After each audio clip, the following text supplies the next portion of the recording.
And now for my Better Business Conversation of the Week. Arianna Huffington is on a mission to help us stay the course at work. The head of Thrive Global sat down with me to talk about how to harness your passions, use them towards your career, but avoid that fatal burnout.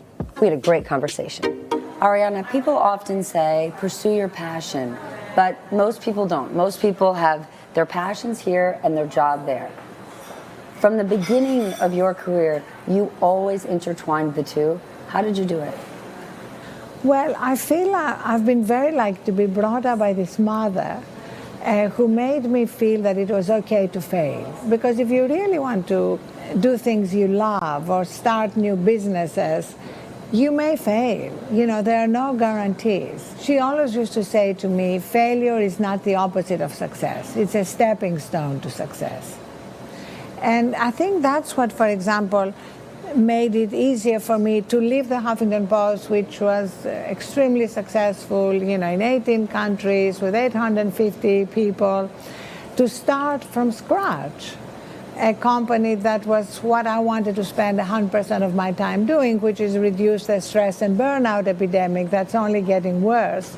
You know, I had to go back to raise funding and build a new team and open new offices. It's really back to the beginning. One could say, on some level, you can take a risk once you've been so successful because you have a cushion. But for people who are starting out, can they take the liberty to take a risk? I was lucky to have a first book that was very successful in my 20s.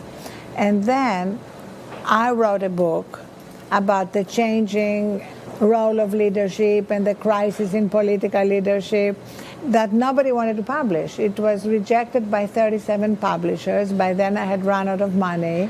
And I thought, hey, maybe my first book was a complete fluke. And now I should just abandon the dream of being a writer. And I remember walking down St. James's Street in London, where I was living at the time, and I saw a Barclays bank. And I went into the bank and asked for a loan.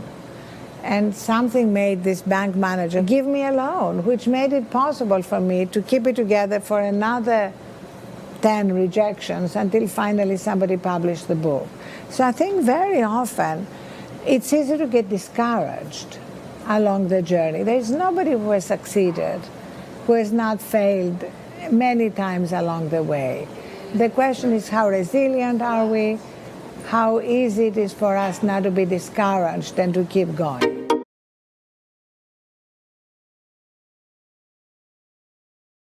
Hey, NBC News viewers, thanks for checking out our YouTube channel. Subscribe by clicking on that button down here and click on any of the videos over here to watch the latest interviews, show highlights, and digital exclusives. Thanks for watching.